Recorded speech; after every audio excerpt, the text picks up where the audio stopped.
যদি তুমি মুমিন হও তাহলে তার কাছে সুদের যা আছে সব ছেড়ে দাও। ছাড়বেন তো? ছাড়বেন তো? সাউন্ড বেশি জোরে হচ্ছে। ছাড়তে রাজি আছেন তো? একটু সুদ ছেড়ে দেন, বরকত দিবেন কে? মুরগি সাদাকাত। রাসূল বলছেন আপনি আল্লাহর রাস্তায় একটা ছোট্ট মুরগি দান করলেন, আল্লাহ এটাকে লালন পালন করে একটা বিশাল উটের সাইজ বানায়া কিয়ামতের ময়দানে আপনাকে ফেরত দিয়ে দিবেন। আবার রাসূল বলছেন যারা আল্লাহর রাস্তায় দান করে এগুলো কিয়ামতের ময়দানে নূর হয়ে এদেরকে আলো দিয়ে জান্নাতে নিয়ে যাবে। প্রতিদিন দান করব হালাল থেকে। কিসের থেকে? হালাল থেকে। আল্লাহ আমাদেরকে হালাল কামাই করার তৌফিক দান করেন। আমার ফারুক দাঁড়িয়ে আছেন, রাতের অন্ধকার, বিশাল সাইজ।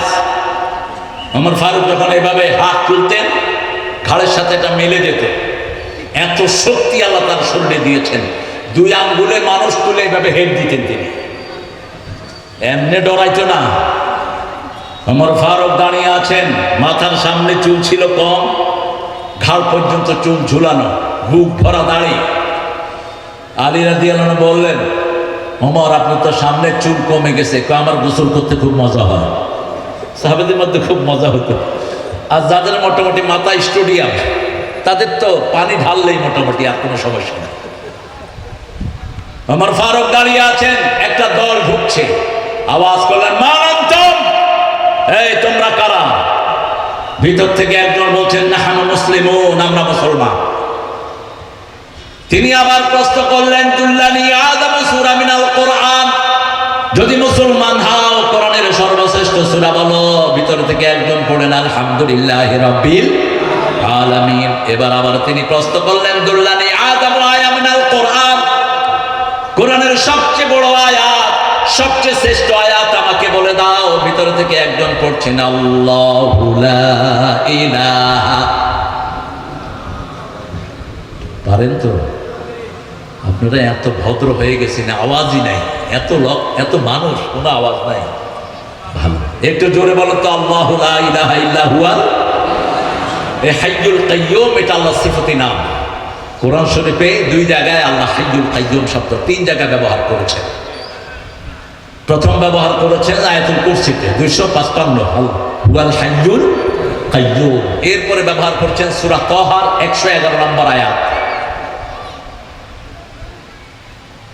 লিল হাইয়িল কাইয়্যুম, আনাতিল উজুহু লিল হাইয়িল কাইয়্যুম, এখানে ব্যবহার করেছেন। আবার সূরা আল ইমরানের শুরুতে ব্যবহার করেছেন। এটা আল্লাহর ইসমে জাত। এই আয়াতটা কোরআনের সর্বশ্রেষ্ঠ আয়াত। 24 ঘন্টার ভিতরে 5 ওয়াক্ত নামাজে যারা এই আয়াত পড়ে রাসূল বলছেন মৃত্যুর পরেই তাদের জায়গা হইবে জান্নাত। কিন্তু এত পড়ছেন নলতায় গিয়ে সেজদা দিলেন। এই আয়াত পড়লেন, নলতা থেকে তাবিজ বানায় গলায় বাঁধলেন। তাবিজ আছে না নাই? কষ্ট হচ্ছে আপনাদের? তাবিজের কি মোহাব্বত! ছোট ছোট বাচ্চার গলায় তাবিজ। কি পেয়েছেন কি আপনারা? রাসূলের সহিহ হাদিস মান আল্লাকা তামিমাতান ফাকাদ আশরাক, যে তাবিজ ঝুলায় সে মুশরিক। হুক্কিলাইলানি, যারা তাবিজ ঝুলায় তাদেরকে আর আল্লাহ ভালো করেন না, তাবিজের উপর তাকে নির্ভর করে দেওয়া হয়। 11 জন লোক রাসূলের কাছে কালেমা পড়তে আসলেন। 10 জনকে তিনি কালেমা পড়ালেন, একজনকে পড়ালেন না। তিনি বলতেন আমার অপরাধ কি? রাসূল বললেন তোমার গলায় হাতে তাবিজ ফেলে দিয়ে আসো, তারপরে তোমাকে পড়াবো লা ইলাহা মুহাম্মাদুর। 3 নাম্বার প্রশ্ন করলেন দুল্লানি আকসালু আয়াহ আসকালু আয়া মিনাল কোরআন, কোরআনের সবচেয়ে ভারী আয়াত আমাকে বলেন। একজন বললেন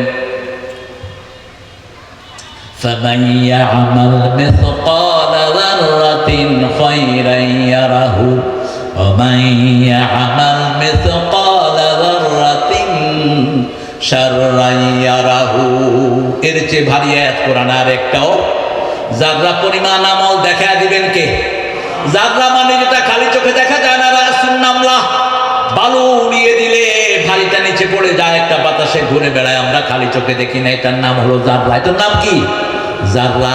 এই জাররা পরিমাণ আমল কিয়ামতের ময়দানে আল্লাহ দিবেন। ভালোটাও দেখবো, খারাপটাও দেখবো। এবার তিনি বললেন, কোরআনের সবচেয়ে বড় আমানতের আয়াত কোনটি? সাথে সাথে ভিতর থেকে বললেন, আনতারুদ্দুল আমানাতি ইলা আহলিহা, আপনার সবচেয়ে বড় আমানত আপনার রায়। আপনার কি রায়? এই রায় যারা চুরি করে তাদের দুনিয়া ও শেষ, আখিরাতও। ইলেকশনে ভোট কেন্দ্রে যাওয়ার আগে ভোট হয়েছে, এটা বোধহয় সাতক্ষীরায় হয়নি। পত্রিকাতে নিউজ এসেছে, আব্দুল আলী চাচা ভোট দিতে গেলেন, ওনাকে বলা হলো আপনার ভোট হয়ে গেছে। আব্দুল আলী চাচা বললেন, দেখেন তো আমনা খাতুনের ভোট হয়েছে কিনা।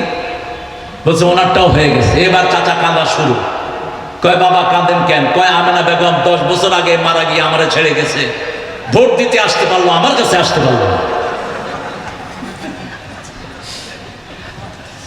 পাইছো কি? ছাগল গল, তোরা পলাবি না, পলাবে কোন শয়তান?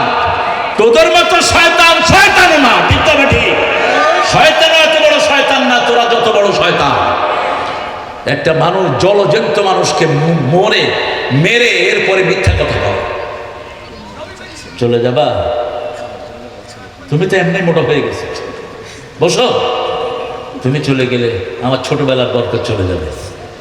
এনামকে আমি খুব ভালোবাসি অনেক আগ থেকে, মাঝে দিয়ে একটু দূরত্ব হয়ে গেছে আর কি, আবার কাছে চলে আসবে, সমস্যা নাই।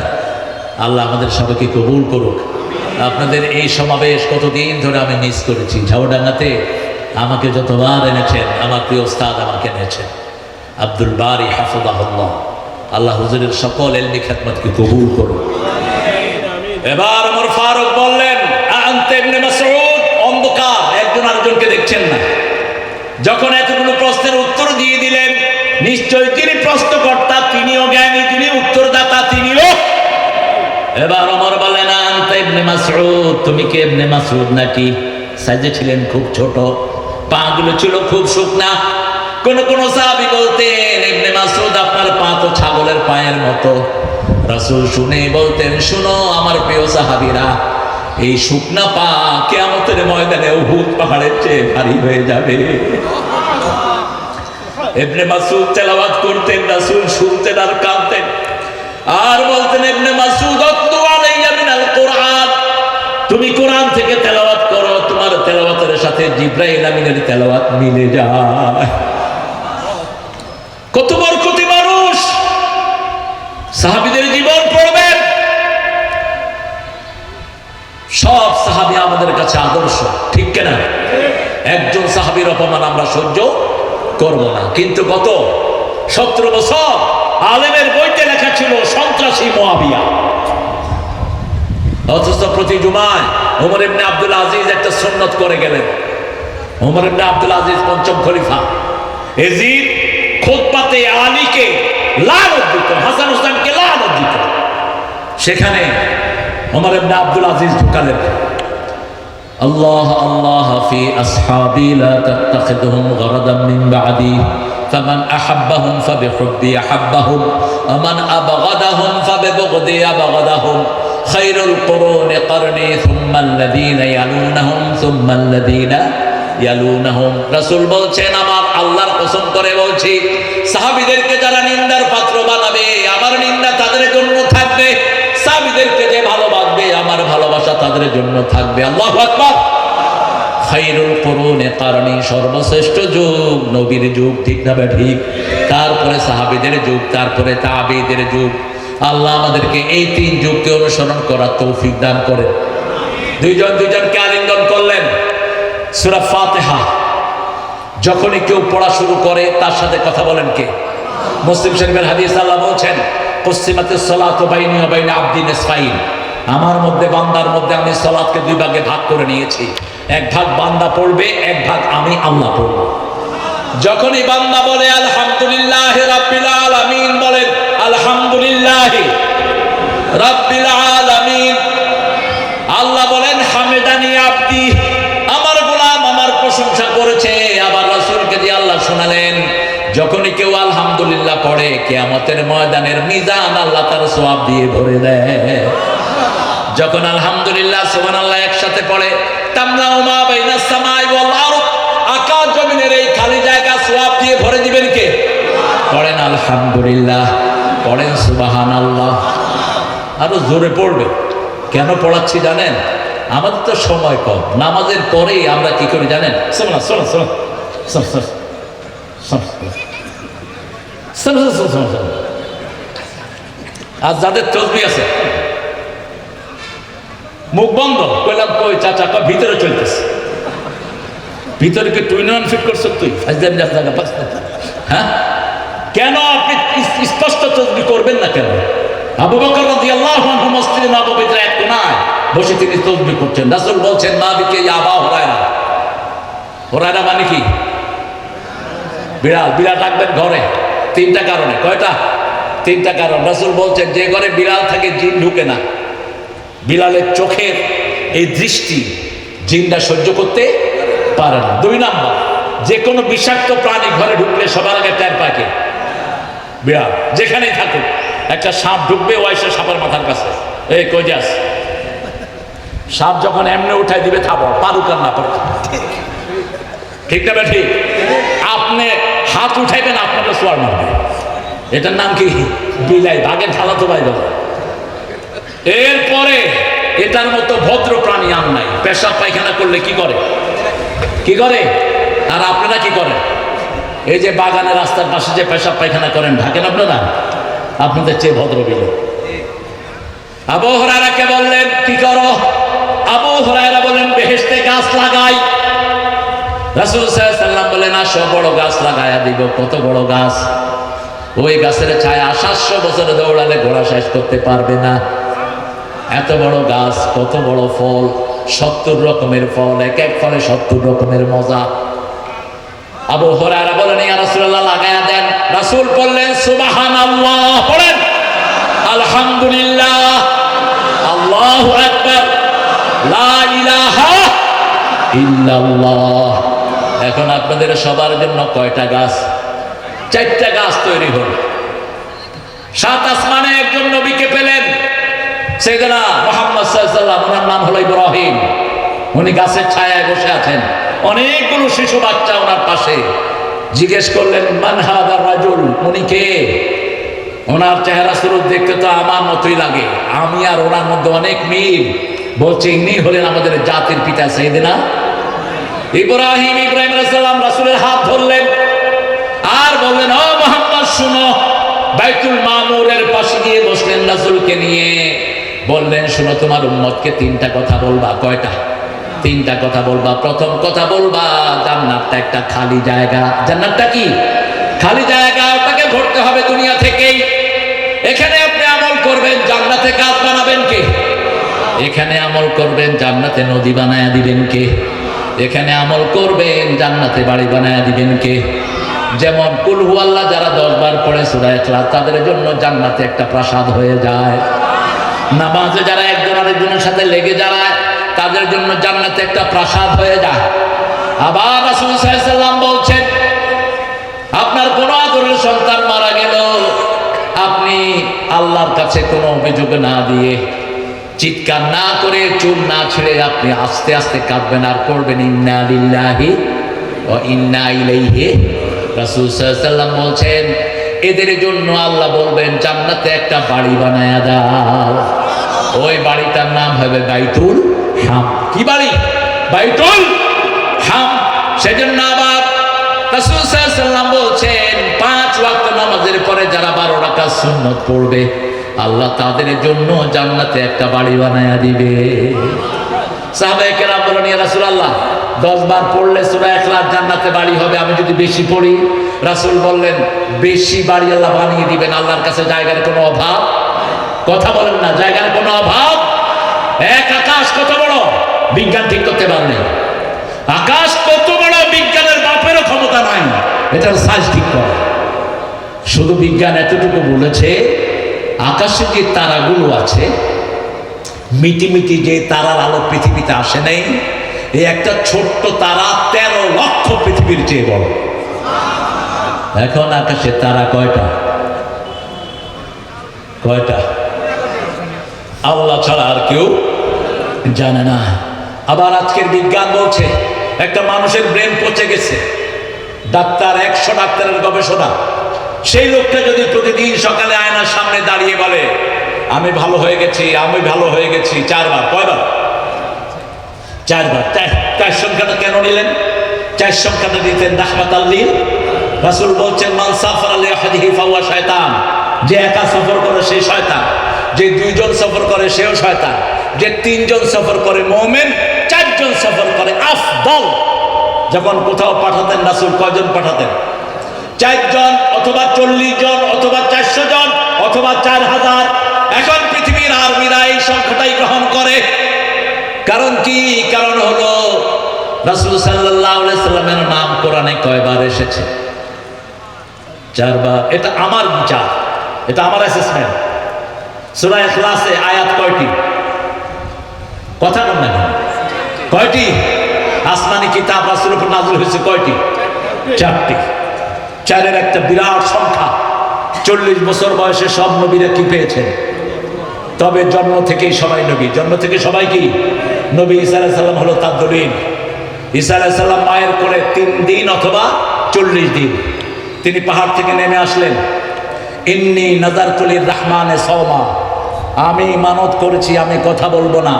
ফালাম উকাল্লিমুন নাসা সালাসা লায়ালিন সাবিয়া, আমি 3 দিন 3 রাত কারোর সাথে কথা বলবো না। লোকেরা বলবো ইয়া উখতা হারুন, হে হারুনের বোন। হারুনের বোন বলতে ওনার ভাইয়ের নাম ছিল হারুন এমনটি না, এমনটি অনেকে বলেছেন, কিন্তু হারুন বলতে উল্লেখ করেছেন নবী হারুনের কোন রিলেটিভ তিনি হতে পারেন। যেমন হারুন আলাইহিস সালামের বাপের নামও ইমরান, মরিয়মের বাপের নামও কি ইমরান। অনেকগুলো ইকুয়েশন সেখানে আছে। বললেন তোমার মাও ভালো, বাপও ভালো, কোলে করে এটা কই থেকে আনছো? আশারা ইলা সিবিয়ানি, বাচ্চার দিকে আঙ্গুল তাকালেন। লোকেরা বলল কাইফা নুকাল্লিমু মান কানা ফিল মাহদি সাবিয়া, কোলের শিশু কিভাবে কথা বলবে? কথা শেষ হতে পারে নাই। ঈসা আলাইহিস সালাম মায়ের বুক থেকে মুখ বের করে বলছেন ইন্নী আব্দুল্লাহ আতানিয়াল কিতাব জাআলানি নাবিয়্যা ওয়া জাআলানি মুবারাকান আইনামা কুনতু ওয়া আওসানি বিস-সালাতি ওয়াজ-যাকাতি মা দুমতু হাইয়া। আল্লাহু আকবার। আমি আব্দুল্লাহ, আমরা কি? জোরে বলেন, একটু জোরে বলেন। আব্দুল্লাহ কেন বললাম? আমরা অনেকে মোহাম্মদ, গোলাম মোহাম্মদ, গোলাম হোসেন, গোলাম ফারুক, গোলাম নবী, সব শিরকি নাম। আমাদের দেশের ওই যে কবর পূজারীরা, ওনাদের তো আজকে বোধহয় সমাবেশ হওয়ার কথা ছিল। ওনারা গিয়েছেন কোথায়? ওনাদের মুখপাত্র গিয়েছে ইসরায়েলে। ইসরায়েলে গিয়েছে ওরা, আর ইসরায়েলের বিরুদ্ধে এখন কথা বলে। কতটা বৈপরীত্য তাদের জীবনে। আল্লাহ তাদেরকে হেদায়েত দান করুন। আরো চিৎকার করে বলেন আমিন। গত 17 বছর এরা আওয়ামী লীগকে লালন পালন করেছে, ঠিক কিনা? আরে কথা বল না কেন? আমাদের কাছে হিসাব আছে কোন কোন হুজুর হাসিনার বিটিং হয়ে কাজ করেছেন। কিন্তু ঐক্যের জন্য আমরা চাই আমরা সব ভুলে যাব। আওয়ামী লীগের লোক যদি 3টা কাজ করে সে আমার ভাই, সে আমার কি? প্রথম হলো নামাজ, প্রথম কি? 2 নাম্বার কেবলামুখী হওয়া। কোন মুখী? বসলে কোন মুখী হয়ে বসবেন? থুতু ফেলবেন কোন দিকে? ডান দিকে ফেলবেন। কেন বাম দিকে ফেলবেন কেন? নিচে ফেললে কি গুনাহ হবে? রাসূল মসজিদে নববীতে রাসূল দেখলেন এই যে নাকের থেকে এটা বের করে নিয়েছেন, আপনারা কি বলেন? কি বলে? নাকের বোটা। আল্লাহ তুই আমার হেফাজত কর। জীবনে এতবার সাতক্ষীরা আসলাম এই জিনিসটা শিখলাম না। নাকের ফোঁটা। যাক, আজকে একটা নতুন ভাষা শিখলাম। রাসূল সাল্লাল্লাহু আলাইহি ওয়াসাল্লাম দেখলেন রাসূলের মসজিদ হলো খেজুর পাতা। কিসের মসজিদ? আমাদের মসজিদগুলো পাকা, মুসল্লিগুলো, আর রাসূলের মসজিদ ছিল কাঁচা, মুসল্লি ছিল পাকা। দুইটা একসাথে হয় না। সাতক্ষীরার যখন এই রাস্তাগুলো কাঁচা ছিল তখন মানুষগুলো ছিল পাকা মানুষ। শামসুর রহমানের মতো আল্লাহর ওলি ছিল এই মাঠে। এই মাঠে ছিল আব্দুল খালেকের মতো প্রিন্সিপাল, ঠিক না বেঠে? এই মাঠে বহু আল্লাহর ওলি ছিল তো ছিল না? হ্যাঁ, রিয়াসাত আলী বিশ্বাস গফরাহুল্লাহ, আল্লাহ তাদের কবরকে জান্নাতুল ফেরদাউস বানিয়ে দাও। দেখেন মসজিদে আমরা গেলে ভদ্রলোক, ময়লা দেখলে এই মুয়াজ্জিন তুই কানে মোতাওয়াল্লি সাহেবের মেজাজ 100 ডিগ্রি হাই। আজকে দেখাবো সাফ কর। শোনো মোতাওয়াল্লি, সারা পৃথিবীর সব মসজিদের মোতাওয়াল্লি যিনি রাহমাতাল লিল মসজিদে নববীর দেয়ালে কি পেলেন? নাকের ফোঁটা। নিজের আঙ্গুল দিয়ে পরিষ্কার করলেন, পরিষ্কার করে বললেন তিরমিজি সহিহ বর্ণনা, তোমরা পশ্চিম দিকে এটা কখনো ফেলো না। আবার বললেন কিবলার দিকে কেউ তোমরা থুতু ফেলো না। কিয়ামতের ময়দানে যারা কিবলার দিকে থুতু ফেলে এই থুতুগুলো আল্লাহ কপালে জমা করে দিবেন। রাসূল সাল্লাল্লাহু আলাইহি ওয়াসাল্লাম যখনই যেখানে বসতেন মুখটা কোন দিকে থাকতো? কিবলার দিকে। কারণ কি? ফাতাহাজ্জাদ ফাওয়াল্লি ওয়াজহাকা শাতারাল মাসজিদিল হারাম। ওই হারাম থেকে সব সময় নূর আসে। কি আসে? নীল আর্মস্ট্রং যখন চাঁদে গেলেন, তিনি তার বায়োগ্রাফিতে লিখছেন, I found whole world occupied by darkness except 2 places. সারা পৃথিবী সব অন্ধকারে ঢাকা, শুধু দেখলাম 2টা জায়গা থেকে আলো উঠছে, একটার নাম মক্কা আর একটার নাম মদিনা। আল্লাহু আকবার। এই 2টা জায়গা থেকে 24 ঘন্টা আলো উঠে কোন দিকে? আল্লাহর দিকে আলো উঠে, নূর উঠে। আল্লাহ আমাদেরকে এই 2টা জায়গার সম্মান করার তৌফিক দান করে দেন। প্রশংসা করব কার? 5টা সূরা আল্লাহ প্রশংসা দিয়ে শুরু করেছেন। প্রথম সূরা ফাতিহা, 2 নম্বর সূরা নাম, 3 নম্বর সূরা সাবা, 4 নম্বর সূরা ফাতির, 5 নম্বর সূরা কাহফ। এই 5টা সূরা আল্লাহর প্রশংসা দিয়ে শুরু করেছেন কে? আল্লাহ নিজে শিখিয়ে দিচ্ছেন আলহামদুলিল্লাহ। আল্লাহর নাম কি? জোরে বলেন। আল্লাহর নাম আল্লাহ। আল্লাহর নাম আল্লাহ। আল্লাহর নাম খোদা না, আল্লাহর নাম গড না, আল্লাহর নাম ঈশ্বর না। হিন্দু ভাইদের কিতাবে আল্লাহর নাম আল্লাহ এসেছে, খ্রিস্টানদের বাইবেলে আল্লাহর নাম আল্লাহ এসেছে। আমরা শুধু চেঞ্জ করেছি ইয়াল হক। যারা আল্লাহর নামকে পরিবর্তন করে লাহুম আযাবুন শাদীদ, আল্লাহ বলছেন তাদের জন্য শক্ত আযাব। আল্লাহ যেই নাম দিয়েছেন সেই নামে আল্লাহকে ডাকবেন। ওয়ালিল্লাহিল আসমাউল হুসনা ফাদউহু বিহি। আল্লাহর অনেকগুলো সুন্দর সুন্দর নাম আছে, সেই নামেই তাকে ডাকতে হবে। ঠিক না ঠিক? তবে আল্লাহ নিজের নাম রেখেছেন আল্লাহ। শুধু আল্লাহ জিকির কোন নবী করেন নাই, প্রত্যেক নবী 4টা জিকির করেছেন। 4টা জিকিরকে আল্লাহ শ্রেষ্ঠ জিকির বলেছেন। সুবহানাল্লাহ, আলহামদুলিল্লাহ, আল্লাহু আকবার, তারপরে লা ইলাহা, এরপর রাসূল পড়তেন লা হাওলা ওয়ালা কুওয়াতা ইল্লা বিল্লাহ। এটা যারা 100 বার পড়বে 100টা বিপদ দূর হবে। সবচেয়ে ছোটটা হলো দুশ্চিন্তা। আবার রাসূল দোয়া করতেন, 100 বার পড়তেন সুবহানাল্লাহি ওয়া বিহামদিহি। রাসূল বলছেন এটা যারা 100 বার পড়বে সকালে, ওই সকালে যদি তার মউত হয় তার চেয়ে শ্রেষ্ঠ মৃত্যু কারো হবে না। আর কেউ যদি রাতে পড়ে তার চেয়ে শ্রেষ্ঠ মৃত্যু আর কারো হবে না, শুধু সে ছাড়া যে তার চেয়ে বেশি পড়েছে। আবার বুখারীর শেষ হাদিস রাসূল বলছেন, কালিমাতানে খাফিফাতানে আলাল লিসান সাকিলাতানে ফিল মিজান হাবিবাতানে ইলা রাহমান ইলা ইয়াউমিল কিয়ামাহ। রাসূল বলছেন 2টি কালেমা জিহ্বায় উচ্চারণ করতে খুব পাতলা, কিন্তু কিয়ামতে খুব ভারী হয়ে যাবে। আল্লাহ খুব বেশি ভালোবাসেন সুবহানাল্লাহি ওয়া বিহামদিহি। জোরে জোরে সুবহানাল্লাহি ওয়া বিহামদিহি সুবহানাল্লাহিল আযীম সুবহানাল্লাহি ওয়া বিহামদিহি সুবহানাল্লাহিল আযীম। এখন আল্লাহ বলছেন আমার প্রশংসা করবা তোমার আলহামদু দিয়ে। আমরা বললাম আল্লাহ দলিল দেন। সূরা জুমারের শেষ আয়াতে আল্লাহ দলিল দিচ্ছেন, ওয়া তারাল মালাইকাতা হাফিনা মিন হাওলিল আরশ ইউসাব্বিহুনা বিহামদি রাব্বিহিম ওয়া কুদিয়া বাইনাহুম বিল হক ওয়া কিলাল হামদুলিল্লাহি রাব্বিল আলামিন। আল্লাহু আকবার। খুব আস্তে হয়েছে। আল্লাহু আকবার। আরো জোরে কোন আল্লাহু আকবার। এখন মনে হয়েছে কিছু বাগদা চিংড়ি পেটে আছে। চিৎকার করে বলেন আল্লাহু আকবার।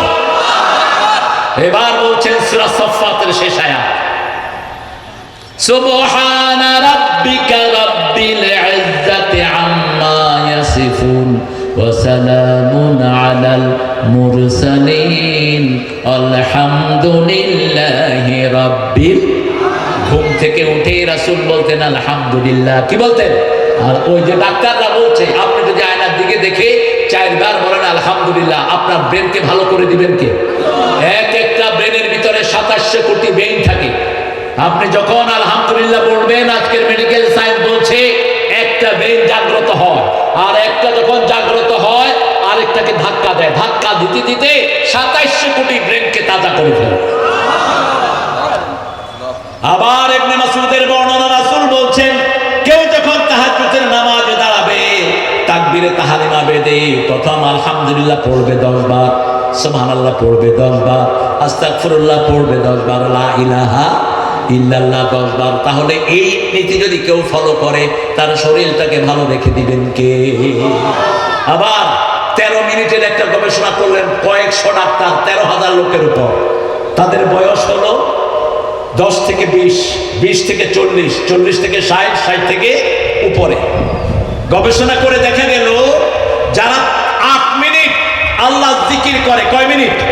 আল্লাহ জিকির 8 মিনিট করে, সুবহানাল্লাহ, আলহামদুলিল্লাহ, আল্লাহু আকবার, লা ইলাহা, যেটার ভিতরে আল্লাহর নাম আছে, কি হয়েছে? ঠিক আছে? ঠিক আছে,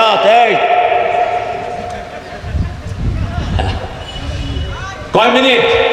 8 মিনিট। 8 মিনিট যদি কেউ জিকির করে, পরীক্ষা করে দেখা গেল 10 বছর থেকে 20 বছর যে ছেলে, ওর ব্রেনের ক্যাপাসিটি আল্লাহ আরো অনেক গুণ বাড়ায় দেয়। 20 থেকে 40 যে ছেলে, ওই ছেলের ধারণ ক্ষমতা আরো বেড়ে যায়। 40 থেকে 60 জন, তার অ্যাবসর্বিং ক্ষমতা বেড়ে যায়। আর 60 থেকে যার উপরে বয়স, তার সব কিছু স্থির হয়ে যায়, আল্লাহ তাকে স্টেবল করে দেয়। এখন দেখেন ফজরের নামাজ সবচেয়ে লম্বা পড়তেন রাহমাতাল লিল আলামিন। মিনিমাম ফজরের নামাজ পড়তে আমাদের 10 মিনিট যায়। কয় মিনিট? আর নামাজের শুরু থেকে শেষ পর্যন্ত কার জিকির? আল্লাহর জিকির। এমনি শরীর ভালো হয়ে যাবে, এমনি ভালো হয়ে যাবে। আল্লাহ আমাদেরকে এক্সারসাইজ করার তৌফিক দান করুন।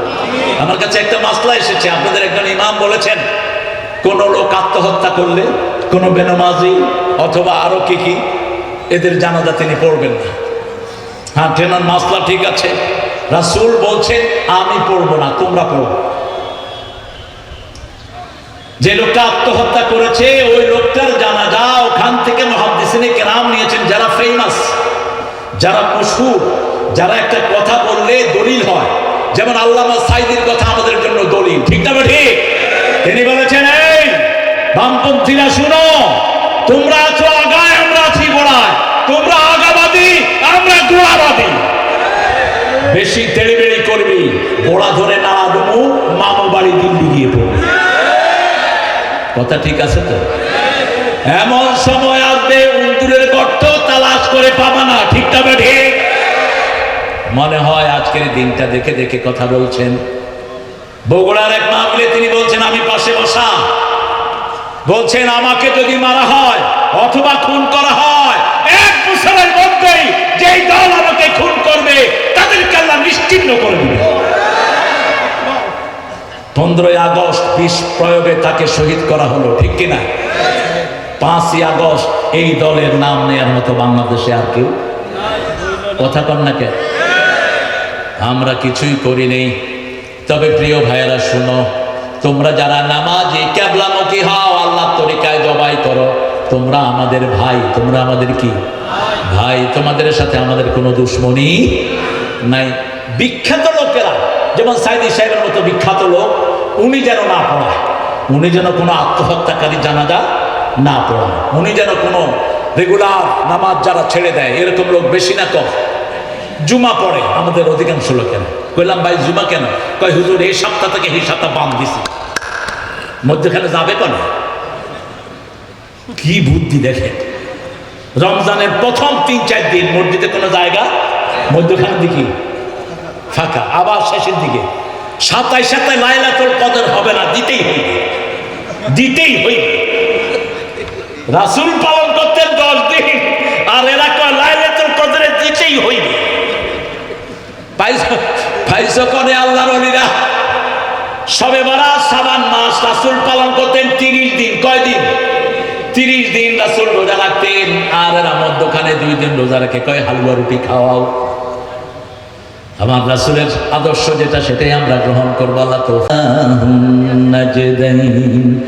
এই দুটি চোখ দিয়েছি বলে দেখো যে কত অপরূপ, তোমার দেয়া চোখের শোকর জানাবো তার ভাষা কই, যতই ভাবি ততই যেন পলক হারা চেরোই। আল্লাহু আকবার।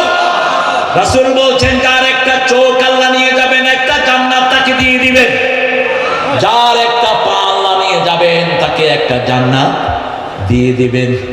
আবার চোখও থাকে ভিজা, জিহ্বাও থাকে ভিজা। জিহ্বার পানির সাথে চোখের পানির কোনো মিল? চোখের পানিতে 7টা রং দেখা যায়, জিহ্বার পানিতে 7টা টেস্ট অনুভব করা যায়। আবার চোখের পানি যদি জিহ্বায় যায় তিতা লাগে। কি লাগে? কথা বল না কেন? টেস্ট করে দেখে তিতা লাগে। সুন্দরের বর্ণনা মোমেন দেয় একভাবে, কাফের দেয়। যেমন ঠাকুর কি ছিলেন? ঠাকুর রবি ঠাকুর কি ছিলেন? তিনি ছিলেন কি ছিলেন তিনি ভালো জানেন। তিনি আল্লাহর প্রশংসা করতে পারেননি, একটা কবিতাতেও তার আল্লাহর প্রশংসা পাবেন না। তিনি বলেছেন মরিতে চাই না সুন্দর ভুবনে, ধন্য আমি তোমাকে বাসিয়েছি ভালো। এখানে আল্লাহ নাই, কিছুই নেই। আর নজরুল যখন আল্লাহকে নিয়ে লিখলেন, সুন্দর বর্ণনা করছেন, তখন নজরুল লিখছেন সুন্দর ফুল সুন্দর ফল মিঠা নদীর পানি আল্লাহ আল্লাহ তোমার কোন শক্তি নয়। একটু জোরে কম, জোরে বলেন। সুন্দর ফুল সুন্দর ফল মিঠা নদীর পানি আল্লাহ। কি সুন্দর লেখা তিনি লিখলেন। তুমি কতই দিলে রতন, ভাই বেরাদর পুত্র স্বজন, ক্ষুধা পেলে অন্ন যোগাও, মানি চাই না মানি আল্লাহ। তোমার হুকুম তরক করি আমি প্রতি পাই, তবু আলো দিয়ে বাতাস দিয়ে বাঁচাও এ বান্দায়। শ্রেষ্ঠ নবী দিলে মোরে করিয়ে নিতে রোজ হাসরে, পথ না ভুলি তাই তো দিলেন পাক কোরআনের বাণী আল্লাহ। খুশি হবেন কে? আরো জোরে। মতিউর রহমান মল্লিক লিখলেন তোমার সৃষ্টি যদি হয় এত সুন্দর, না জানি তাহলে তুমি কত সুন্দর কত সুন্দর। যে মানুষ মানুষের বেদনায় কেঁদেছিল আজীবন মদিনায়, সে মানুষ যদি এত সুন্দর, না জানি তাহলে তুমি কত সুন্দর কত সুন্দর। সবচেয়ে সুন্দর কে? এই জন্য রাসূল 5 ওয়াক্ত নামাজে একটা ছোট্ট দোয়া পড়তেন, সূরা মুমিনুনের পড়েন তাবারাকাল্লাহু তাবারাকাল্লাহু আহসানুল খালিকিন, তাবারাকাল্লাহু আহসানুল। এরপরে ছেলেরা লিখছে দুনিয়া সুন্দর,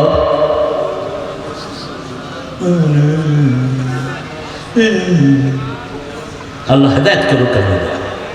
জোরে বলেন দুনিয়া সুন্দর, আসমান সুন্দর, জমিন সুন্দর, সুন্দরে সুন্দরে পাল্লা।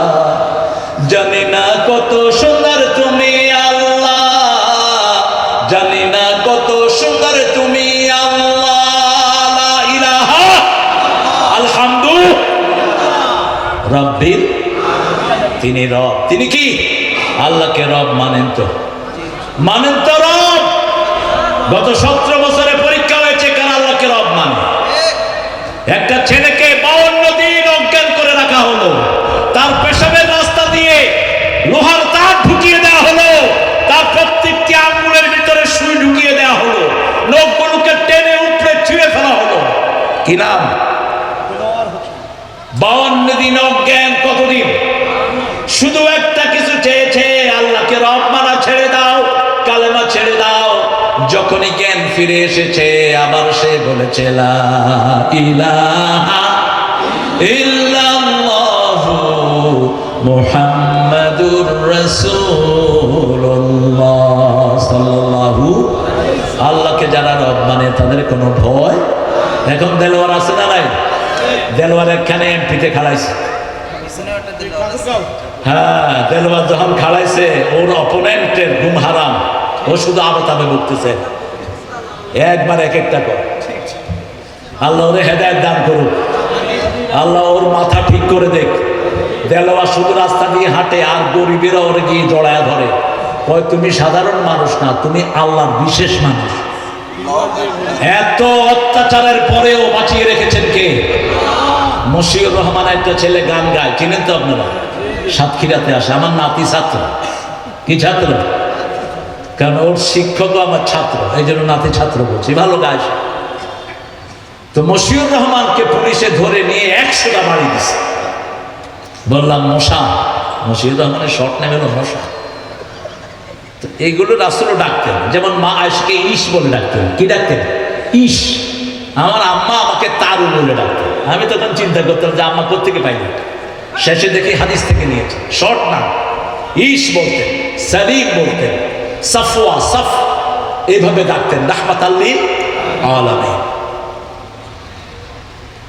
খুব সুন্দর করে তিনি কোন ঘটনা বলছিলাম? মশিউরকে 100 বাড়ি দিল। বললাম কেমন লাগছে? 3টা টের পাইছি, বাকিগুলো টের পাইনি। মন থেকে ভুলিয়ে দিয়েছেন কে? ইন্নাল্লাযীনা ক্বালু রাব্বুনাল্লাহ সুম্মা ইসতাকামু তাতানাজ্জালু আলাইহিমুল মালায়েকা আল্লা তাখাফু ওয়া লা তাহজানু ওয়া বাশিরু বিল জান্নাতিল্লাতী কুনতুম তুআদুন। যারা আল্লাহকে রব বলবে, আপনারা বলেন তো 5 ওয়াক্ত নামাজে আমরা বলি রাব্বানা লাকাল। আল্লাহ বলেন যখনই কেউ বলে রাব্বানা লাকাল হাম, আমি তার জীবনের গুনাহগুলো মাফ করে দেই। তারপরে যখন মাটি দিকে আপনারা বলেন সুবহানা রাব্বিয়াল আ'লা, আল্লাহর মধ্যে আপনার মধ্যে কোনো পর্দা থাকে? আকরাবুল আবদু ইনদা রাব্বিহি ওয়া সাজিদ, বান্দা যখন সিজদায় যায় আল্লাহর সবচেয়ে নিকটে চলে যায়। ফাআকসিরুদ দুআ, এজন্য রাসূল বলছেন বেশি করে তোমরা দোয়া করবা। হ্যাঁ, ও মসজিদের পাশে আমায় কবর দিও। তোমরা তো এই গজল গাইতে শুনতেছো। গজল আমি বিষয়ের সাথে মিল করলে গাবো ইনশাআল্লাহ। কিছু হুজুর তো আছে শুরুতে গজল 3-4টা গায়, সময় তো পাস করা দরকার। হ্যাঁ, তোরা কি গজল গাওয়ার জন্য আছে মূর্খ? তুই বিষয়ের সাথে রিলেটেড হলে তুই গা। তুই উঠে 3-4টা গাবি, কি জন্য আছে তোর? উঠে আগে কোরআন পড়বি, ঠিক না? ঠিক। সময়ের হিসাব আল্লাহ নেবেন। কি আমরা করছি? অত্যন্ত কঠিন সময় সামনে আসছে। আল্লাহ আমাদের সবাইকে কোরআনের জন্য কবুল করেন। আল্লাহর আইন ছাড়া কারো আইন মানি না। সব মানুষের আইন ভণ্ড, কুফরি, হারাম, ঠিক না? ঠিক। মানতে রাজি আছেন তো আল্লাহর আইন? কারা কারা হাত তুলে দেখা দাও মুসলমান।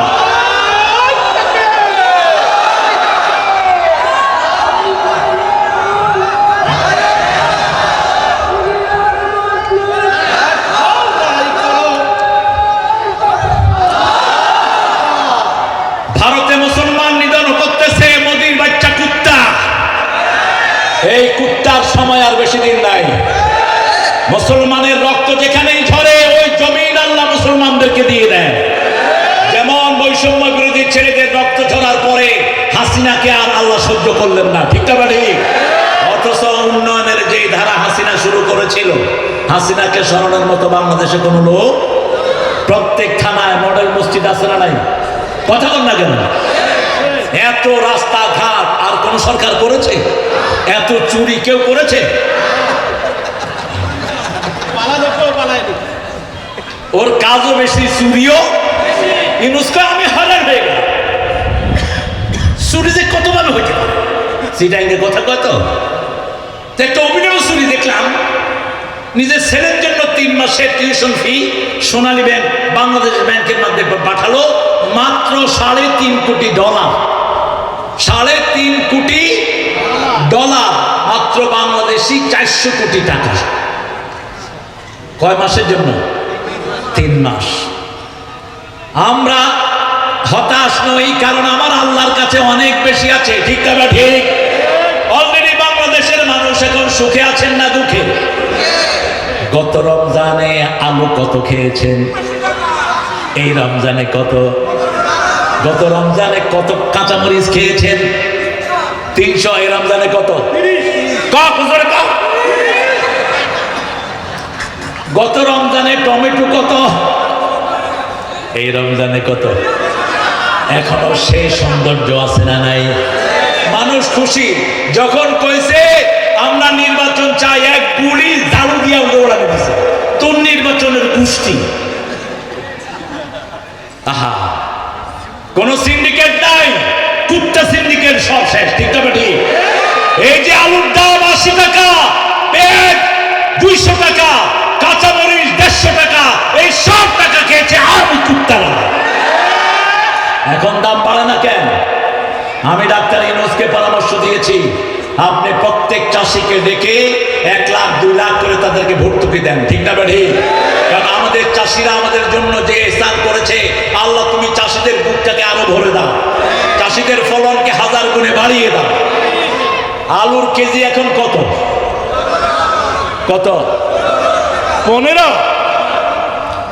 এক চাষিকে তানরে বললাম, ভাই কত করে আলু কিনে লাগাইছ? কয় 80 টাকা কেজি কিনে লাগাইছে। কত করে বেচতেছ? কয় 10 টাকা। কইলাম কেমন আছ? কয় আল্লাহ ভালো রাখছে। আমি কইলাম কেমনে তুই ভালো আছ? কয় যে খেতে হইতো 2 মণ, সেই খেতে হইছে 10 মণ। বরকতের মালিক কে? সে আল্লাহর কাছে যদি ধন না দেয়, আল্লাহর ভান্ডে আরো আছে না নাই?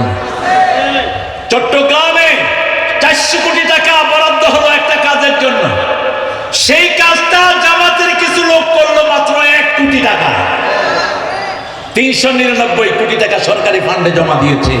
কিভাবে লুট হয়েছে দেশ? ঠিক না ঠিক?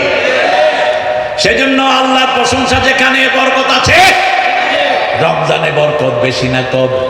কারণ রমজানে সবচেয়ে বেশি ডাকি কাকে? আল্লাহকে আমরা রব মানবো। আল্লাহকে যারা রব মানে তাদের ভয় ভীতি দূর করে দেন কে? এখন ইউনূস থাকুক, এটাকে আপনারা চান? সবাই চান?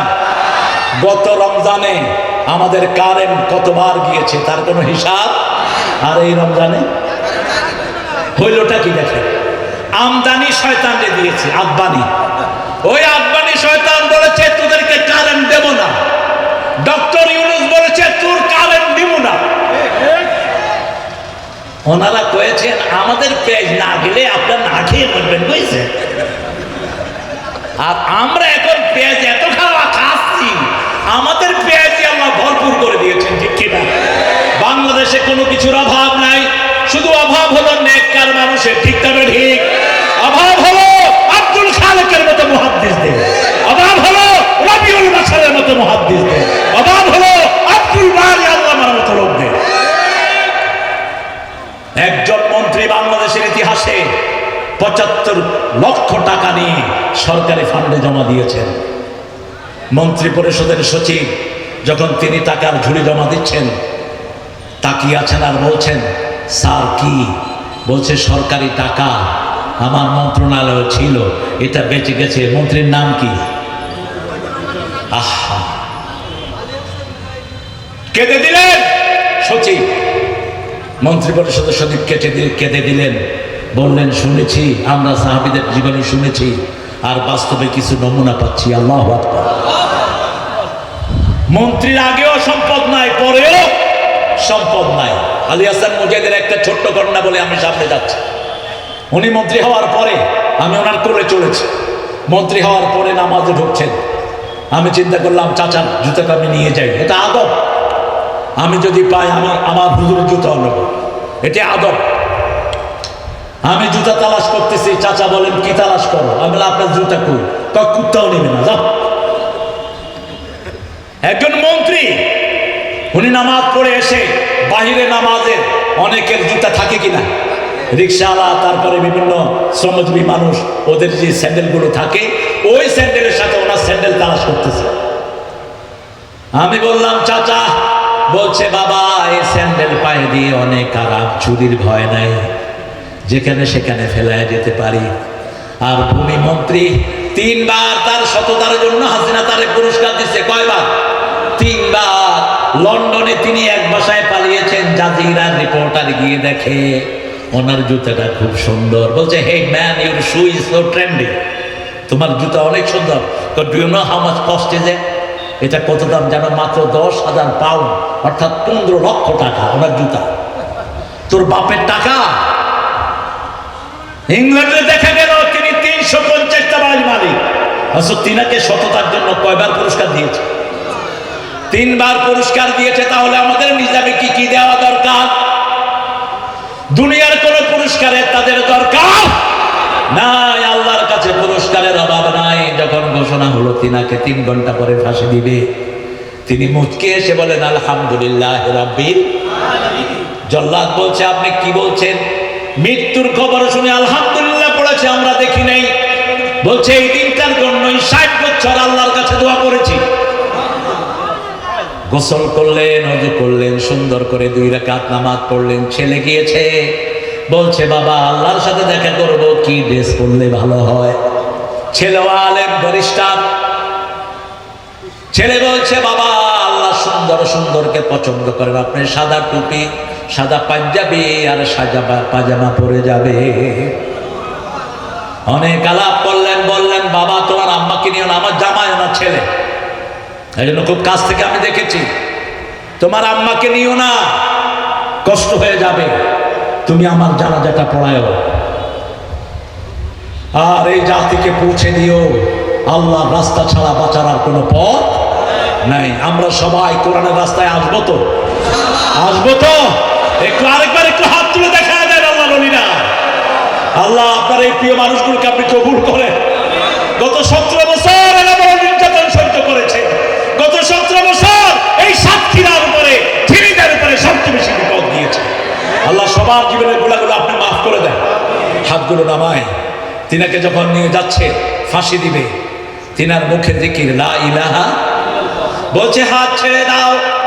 বলছে স্যার এটা আমাদের নিয়ম। বলছে আমি নিয়ম মানি না, ওটা আমার ফাঁসির সেল নয়, ওটা হলো জান্নাতের মালা।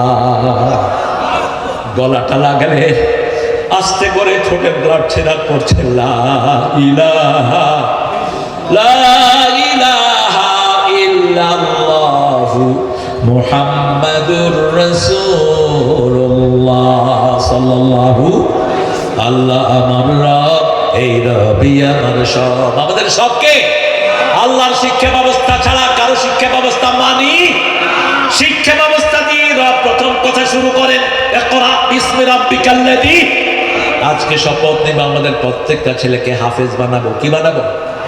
আমাদের দেশের ছেলেদের মতো ব্রেনি ছেলে দুনিয়ার কোন দেশে। গত 20 বছর সারা পৃথিবীতে ফার্স্ট হচ্ছে কোন দেশ? হেফজতে ফার্স্ট হচ্ছে কোন দেশ? কম্পিউটার সায়েন্সে ফার্স্ট হচ্ছে কোন দেশ? আর্কিটেকচারিং এ ফার্স্ট হচ্ছে কোন দেশ?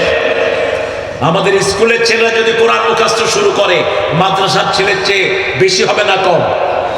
বেশি হয়ে যাবে, এদের ব্রেন বেশি। এখন বেশি বেশি তাফসীর করবেন।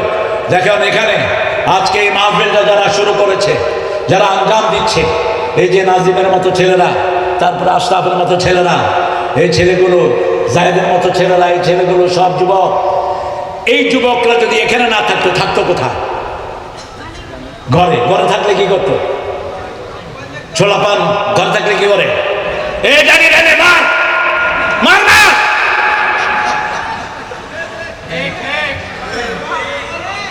আমি জানতাম না আগে, আমার বাসা 12 তলায়। আমি এক রুমে, আমার বেগম গেছে সাংগঠনিক কাজে বাহিরে, থানা নাজমা। তো হঠাৎ করে আমার রুমের ভিতরে দেখি ডাক উঠছে, মার মার মার। আমি কি 12 তলায় মারামারি লাগলো? আমি দৌড়া বাইরেছি, দেখি যে ছোটটা ঘরে গেছি। পরে খেতার ভিতরে ওটা ধুয়ে দিয়া, ভালো মানুষ। কইলাম কিরে মারামারি করে কে? কই কে রে? বাংলাদেশের লোক যে কত ব্রেনি। ঢাকা থেকে আসছে সাতক্ষীরাতে স্কুল ভিজিটে, দেখে যে স্যার স্কুলের টেবিলে ঘুমাচ্ছেন। অফিসার গিয়ে বলছে, স্যার আপনি ঘুমাচ্ছেন কেন? কয় এই ছেলেরা বুঝছো এটাকে ঘুম বলা হয়।